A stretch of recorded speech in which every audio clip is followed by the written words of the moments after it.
부동산 투자에 막히나 심상치 않은 신호 떴다는 제목으로 한번 컨텐츠 찍어 보겠습니다. 어제죠. 1월 23일 이재명 대통령이 X 트위터에 글을 좀 올리셨습니다. 다주택자 양도세 중과 면제 연장 전혀 고려 안 했다. 신년 기자회견에서 어느 정도 말씀하시긴 하셨는데 디테일함을 이야기를 하신 것 같고요. 이렇게 얘기를 했어요. 비거주 1주택도 주거용이 아닌 투자 투기용이라면 장기 보유했다고 세금 감면은 이상해 보입니다. 장특공제 제도가 매물을 막고 투기를 권장하는 꼴이죠. 장특공제를 해주니까 사람들이 오래 보유하면 보유할수록 더 이득이네. 그러니까 난 이거 팔지 않고 있어야겠다 라고 하니까 이제 매물이 안 나오고 오히려 이제 투기를 권장한다. 그렇게 생각을 하고 계신 것 같고, 장기 보유 특별공제에 대해서 이제 검토를 하겠다 이야기를 했습니다. 이 얘기를 하게 되면은 다주택자들 쉽지 않겠다라는 생각을 가장 먼저 하실 거고, 취득세만으로도 이론적으로는 가능한데 실질적으로 하시는 분들은 굉장히 줄었고, 그런 상황에서 부동산 투자를 아예 막겠다는 건가? 아니면 사실은 진짜 노리는 건 똘똘한 한 채를 증세하기 위한 준비 절차인 건지 여러 가지 생각들이 있어요. 왜 정부는 지금 이 시점에서 이 이야기를 했는가에 대해서 한번 이야기해 보도록 하겠습니다. 그리고 가장 먼저 이제 부동산 투자 끝난 건가 생각을 해볼게요. 화두를 이제 던진 거죠, 대통령이. 근데 대통령이 화두를 던졌다고 해서 갑자기 없어지고 막 그럴 수는 없어요. 조세 원칙 위에서 세법이 정해지는 거기 때문에 이렇게 한 번에 없어지기보다는 단계적으로 없앤다던가 이런 식으로 좀 갈 가능성이 높습니다. 그래서 장기보유 특별공제 폐지까지는 아니어도 좀 축소될 것 같은 뉘앙스고, 저는 이런 걸 계산을 할 때는 워스트 케이스를 바탕으로 계산을 했을 때 의사결정에 대한 조건들이 선명해진다고 생각을 하기 때문에 일단 아예 없앤다고 생각하고 계산을 한번 해보자고요. 계산을 해봐야 너무 싫어 라든지 이런 감정적인 대응보다는 실질적으로 숫자를 보고 할지 말지를 결정하면 되겠구나 라는 측면에서 세금을 한번 계산해 보도록 하겠습니다. 근데 그 전에 아주 중요한 가정이 있습니다. 가정이라기보다는 이제 제가 이제 아파트 투자를 생각하는 방식인데요. 저는 수도권 아파트를 만약에 산다고 하면 최소 5년에서 10년 정도는 보유한다고 생각합니다. 10년 더 보유할 수도 있고요. 저는 사이클을 하나를 경험하고 다음 사이클 때 매도한다는 걸 생각을 하거든요. 왜냐하면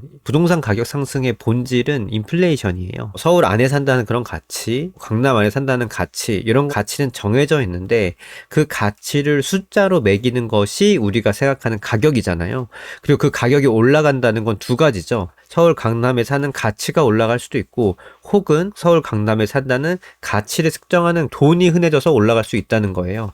그러면 뭐 두 가지 다 올라갈 수 있겠지만 조금 더 광범위하게는 이 후자, 즉 돈이 흔해진다, 흔히 요즘 말하는 돈이 휴지 조각이 되면은 인플레이션 효과를 부동산에서 보겠다라고 하는 거거든요. 따라서 절대적인 시간이 필요합니다. 보통 10년 정도 되면은 돈의 양이 한 2배가 되고, 그러면 당연히 아파트의 가격도 2배가 되는 게 더 오른 게 아니라 그냥 인플레이션을 추종했다 생각하시면 되기 때문에 10년 뒤에 내가 이거를 매도하겠다라고 기본적으로 생각을 합니다. 그리고 두 번째 이유도 굉장히 중요해요. 한 사이클이 지나면은 한 사이클이 지났다는 얘기는 어떤 얘기냐면, 모든 자산들은 상승이 있으면 하락이 있습니다. 서울 아파트도 저점 대비해서 지난 사이클 같은 경우에 한 2배 반이 올랐습니다. 2배 반이 오른 다음에 보통 얼만큼 떨어지냐, 보통 한 30%에 40%, 적게는 20% 떨어진다고 보거든요. 그럼 어쨌든 2배 오르고 30-40% 떨어지고 그 다음에 다시 또 2배가 올라가는, 그런 게 지난 한 수십 년간 보여왔던 서울 부동산 혹은 전국 부동산의 공통적인 움직임이었거든요. 상승이 되고 하락이 되면 사이클이 끝났다고 해요. 근데 이 사이클이 끝났을 때 그때 부동산 규제가 풀립니다. 지금까지는 100% 풀렸어요. 진보 정권은 무조건 규제를 하고 보수 정권은 무조건 완화를 하고, 뭐 기조는 그런 기조가 있지만 정부의 색채와는 관계없이 주택시장 하락기에는 대부분 정부는 규제 완화 움직임을 보입니다. 부동산이 국민 자산의 80% 이상을 차지하고 있는 게 현실이기 때문에 주택시장이 무너진다고 하면 가계에도 큰 영향을 미치지만, 가계는 결국 또 은행이랑 연결이 되어 있고 그 금융 시스템이 무너지면 또 국가나 기업에 굉장히 큰 위협이 되기 때문에 주택시장이 하락을 할 때 정부가 그거를 계속 지켜볼 수는 없습니다. 대부분 규제 완화 움직임을 보이고 이때가 대부분 사실 바닥입니다. 그리고 이제 다시 이후에 규제도 완화되고 투자 환경도 좋아진다고 생각한다면 그때 이제 다시 가격이 올라가면서 과열되잖아요. 그럼 또 규제가 걸려요. 가격이 올라갈 때는 규제가 걸리고, 그다음에 가격이 떨어질 때 규제가 풀리고, 다시 올라가면 규제가 걸리는데, 떨어지고 다시 규제가 걸리기 되기 전에 그 시기에 전 매도를 하겠다라고 생각을 하는 거죠. 전통적으로 봤을 때도 김대중 정부 때 규제가 완화됐어요. 진보 정권이죠 사실. 근데 왜 완화됐어요? IMF 때 가격이 많이 떨어졌으니까 완화를 했고, 그 다음에 2000년에서 2007년 요때 가격이 정말 많이 올랐습니다. 이때는 평균 3.5배가 올랐어요. 서울이 평균이요. 개별로 지금 더 올랐던 것도 있었겠죠. 이때 처음으로 뭐 종부세가 나오고 규제 강화를 했고, 그 다음에 이때는 또 글로벌 금융위기잖아요. 2008년. 어쩔 수 없이 규제를 완화를 합니다. 이명박 정부 초기에는 밤값 아파트와 같은 공급 정책도 같이 해가지고요, 공급을 통해서 가격을 안정화시키고, 그 다음에 안정화됐을 때 경착륙하면 안 되니까 그렇게 또 완화를 했던 시기도 있었고요. 마찬가지로 박근혜 정부도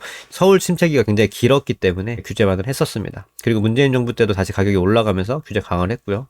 그리고 23년에 윤석열 정부에서 가격이 30% 떨어지면서 규제 완화를 했고, 그 다음에 이제 이재용 정부에서 다시 규제 강화를 한 겁니다. 어찌 보면 약간 진보 정권 오면 무조건 규제를 강화한다라고 볼 수 있겠지만, 그거는 아이러니하게도 그냥 그렇게 결과가 된 것뿐이지, 김대중 정부에서 한 것처럼 정부는 부동산 시장이 안정되길, 인플레만큼 조용히 올라가길 바라는 입장인 겁니다. 그래서 이런 두 가지 전제, 첫 번째는 인플레이션, 두 번째는 규제 측면에서 저는 시간을 두고 아파트를 보유한다는 그런 관점을 갖고 있고요. 그 관점 하에서 세금 계산 한번 해보자 이거죠. 너무 비싼 아파트 말고 한 10억 정도 되는 아파트를 매수했다고 생각하겠습니다. 그리고 내가 이거를 10년을 보유합니다. 그리고 10억이 시세 차익이 됐어요. 그럼 이제 이게 20억이 되겠죠. 2035년 정도에 20억에 매도한다고 생각한 겁니다. 그 조건들은 공동명의, 매도 당시에는 비유정지역, 그렇기 때문에 양도세 일반과세를 먹는다는 거고요.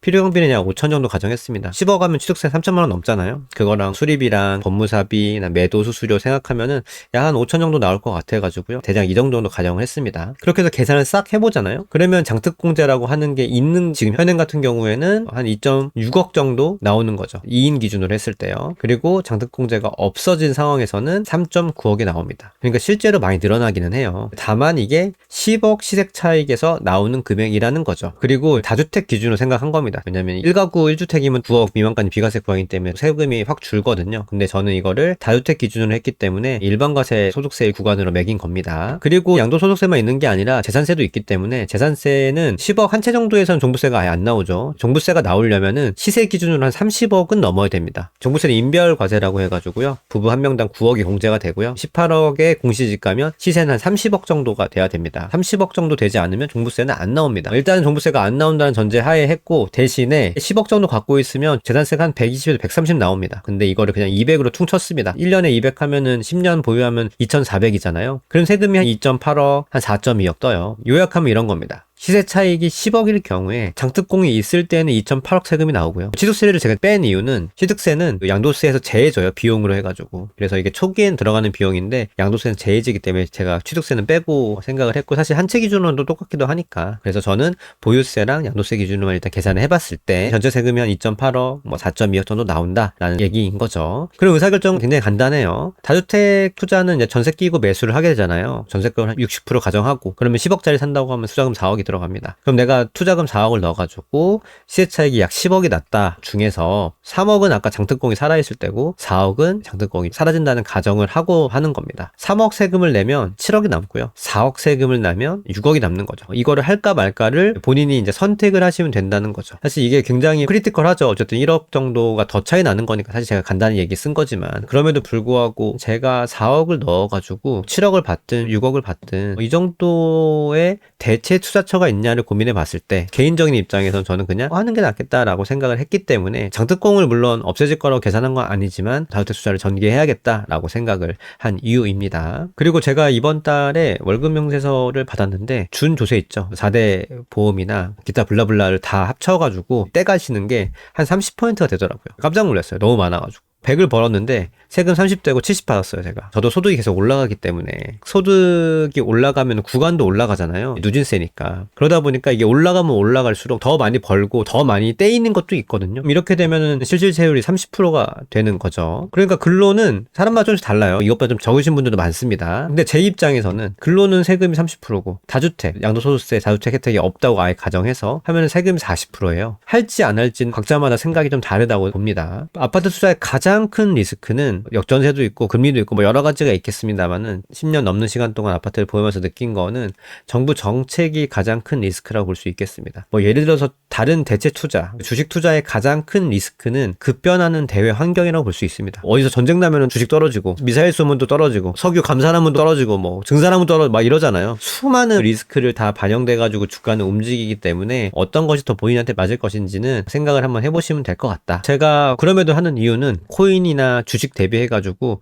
아파트가 상당히 손이 덜 가고 난이도가 낮기 때문입니다. 즉 리스크가 적기 때문이죠. 그런 거 있잖아요. 커뮤니티 같은 데 가면은 문재인 대통령 이전 시기에 투자하기가 쉬웠다고 생각을 하시는 거예요, 사실. 그게 맞고 틀리고는 또 두 번째 문제고, 어쨌든 지금 현재 청년층은 그때 투자하기 진짜 좋았는데, 그때 진짜 자산 가격이 쌌는데, 이런 생각을 하는 거죠. 반은 맞고 반은 다른 부분이 있겠습니다만은, 어쨌든 간에 다주택이 투자하기 좋았던 호시절인 것만큼은 틀림이 없습니다. 다주택의 호시절은 지나갔는지도 모르겠어요. 하지만 지금 이 상황에서 내가 할 수 있는 최선을 다한다고 봤을 때, 저와 같은 누군가는 차선을 선택하지 않을까 싶고요. 그 차선이 나한테 맞을 것이냐, 이게 가장 베스트이냐를 여러분들께서 한번 고민해 보시는 게 좋다고 생각을 합니다. 그리고 결국은 이게 똘똘한 한 채를 향한 증세의 빌드업이냐라고 얘기한 이유를 아주 간단하게 좀 말씀을 드리면, 사실 정부는 이미 생각이 있었습니다. 이게 처음이 아니었죠. 대통령이 얘기하기 전에 이미 김용원 청와대 정책실장이 똘똘한 한 채에 대해서 보유, 양도, 누진세 상향을 검토하겠다라고 이미 얘기를 이렇게 했습니다. 그러면서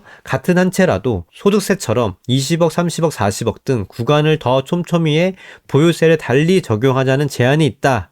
라는 얘기를 합니다. 정책실장이 어떤 자리죠? 우리나라의 가장 큰 정책의 방향을 결정하는 자리입니다. 이분의 파워는 매우 막강하다고 볼 수 있고, 이분의 한마디 한마디가 정부가 실제로 검토하는 방향이라고 볼 수 있습니다. 이런 분이 이미 1주택에 대한 얘기를 했다는 겁니다. 그러면 대통령은 왜 다주택을 얘기하고, 정책실장은 왜 1주택을 얘기했을까요? 1주택은 왜 실거주인데 건드려? 라는 얘기를 우리가 되게 많이 하잖아요. 이런 얘기를 대통령이 하게 되면 지지율이나 이런 게 흔들릴 수 있습니다. 그래서 다주택자들은 다들 나쁘다고 생각하고 있기 때문에 대통령은 그거에 대한 부분만 때린 거예요. 그러면 이제 다주택이 일단 밑에 촥 깔립니다. 그리고 사실 하고 싶었던 거는 이 똘똘한 한 채일 수도 있는 거예요. 정부가 똘똘한 한 채를 세금을 많이 걷기 위해서 증세를 하겠다라는 거는 저는 선우가 바뀐 거라고 생각합니다. 정부가 세금을 많이 걷어서 나쁠 거는 없죠. 하지만 정부가 정말 원하는 건 뭐냐면, 이 부동산 정책은 굉장히 큰 리스크가 있습니다. 정권이 바뀔 때는 어김없는 부동산의 상승이 있었습니다. 그래서 부동산만큼은 상승을 시키고 싶어 하지 않아요. 그냥 원만한 인플레만큼의 상승을 원하죠. 근데 지금 어떻습니까? 다주택은 끝났다. 이제는 똘똘한 한 채다라는 거잖아요. 다 똘똘한 한 채를 몰려가니까 강남의 아파트가 다 비싼 거예요. 그게 또 다른 사회 문제를 좀 야기하고 있잖아요. 근데 왜 이쪽으로 몰려갔어요? 과거에는 다주택도 있고 상가도 있고 빌딩도 있고 있었는데, 지금은 사람들이 똘똘한 한 채에 대한 강한 믿음이 있다라는 거죠. 물론 다른 투자에서도 있지만요. 그래서 어쨌든 똘똘한 한 채에 사람들이 돈이 된다고 믿고 있고, 심지어 굉장히 많은 부분 투자화 됐습니다. 이전에는 단순히 주거용이었다고 하면 지금은 이제 투자용에 가까운 게 강남의 신축들 혹은 이제 압구정 현대와 같은 트로피 단지라고 볼 수 있는데, 이런 트로피 단지들의 기대 수익을 낮춰야만 합니다. 정부 입장에서는. 그래야만 아파트 가격이 내려갈 거잖아요. 사람들이 저거 사도 돈 못 벌어 라고 생각을 해야 더 이상 안 살 거 아닙니까? 가장 강력하면서 쉬운 게 세금을 걷는 거죠. 지금은 정부는 다주택은 나쁜 사람, 실거주는 괜찮은 사람이었다가 이제 비싼 집 사는 실거주는 조금 나쁜 것 같아, 그런 지금 스탠스로 이렇게 넘어가려고 하고 있잖아요. 근데 이제 어쨌든 여기는 실거주니까 반발이 있을 거 아닙니까? 먼저 이 1주택자를 멀어갈 수 없기 때문에 이 똘똘한 한 채 증세를 위해서 다주택부터 일단 규제합니다. 규제를 하잖아요. 전월세 물량이 감소하죠. 왜냐하면 다주택자가 보유한 서울의 아파트가 130만입니다. 130만 원이나 보유하고 있어요. 나쁜 놈들이라고 할 수 있겠지만, 반대로 130만 원이나 되는 전세와 월세의 수요가 생긴 겁니다. 근데 이제 그분들을 막 규제하기 시작하면 이제 다주택자가 나 못하겠다라고 해서 없애겠죠. 그렇게 되면 전월세 물량이 감소를 하게 됩니다. 그럼 강남 3구에 거주를 하고 싶으신 분들은 무조건 아파트를 사야만 하는 거예요. 그렇지 못한 사람들이 당연히 있겠죠. 그러면 여단되는 전월세 물건들의 가격이 상승하게 됩니다. 그러면 어떻게 돼요? 상승한 가격이 또 매매 가격을 떠받칩니다. 똘똘한 한 채의 가격은 안 떨어지는 겁니다. 똘똘한 한 채의 가격을 잡으려고 세금을 매겼는데 결과론적으로 똘똘한 한 채가 공고해지는 약간 이상한 상황이 벌어지는 거죠. 현재도 이런 정책이 없었어도요, 흔히 말하는 강남 3구와 용산구의 가격들이 지금 전혀 떨어지고 있지 않죠. 굉장히 비싸다고 느껴지는데도 불구하고. 그러다 보니까 위에가 버티니까 오히려 밑에가 이렇게 같이 올라가는, 수도권 전체 가격이 굉장히 빠르게 지금 상승을 하고 있는데, 사실은 세금이 답이 아니라는 건 정부가 너무 잘 알고 있습니다. 세금이 답이 아니라 공급을 해줘야 실제 가격이 내려가니까요. 하지만 이제 정부 입장에서도 너무 알지만 공급을 하고 싶어도 서울에 남은 땅이 없기 때문에 공급을 할 수가 없다는 거고, 결국에는 의도했던 의도치 않았던 모든 세금이 좀 오르지 않을까. 거듭 말씀드리지만 오해하지 않으셨으면 좋겠는 게, 정부가 세금 많이 걷기 위해 했다기보다는 집값을 잡으려고 하는 건데 결과가 세금이 된 거고, 가격이 떨어질 것이냐? 떨어지지 않습니다. 아까 제가 말씀드렸다시피 급하지 않은 다주택자들 있죠. 무리하지 않은 사람들은 그냥 뭐 내 기대 수익이 좀 떨어졌구나, 세금 때문에. 그래도 보유해야겠다. 나는 대체 투자처가 마땅치 않으니까 라고 생각하는 사람들도 있을 거고요. 그리고 실거주자들도 내가 이게 세금을 많이 낼 것 같아? 그럼 나 오히려 이거 급하게 팔지 않고 세금만큼 더 보유해야겠다라는 생각 때문에 매물이 잠깁니다. 그렇게 되면 정부는 세금을 다주택자들한테 부과를 하게 되는 거고, 기대 수익률 낮추기 위해서 똘똘한 한 채 더 큰 세금을 부과하는 거지만, 결과가 그러지 않을 수도 있다. 공급이 없다고 하면요. 그게 실제 서울 아파트에서 벌어질 수 있는 일이다라는 거를 이해하셨으면 좋겠고, 공급 없이는 단순히 세금 정책으로 수요를 잡거나 아니면 사람들이 물건을 내놓기 어려운 구조다라고 생각을 하면 될 것 같습니다.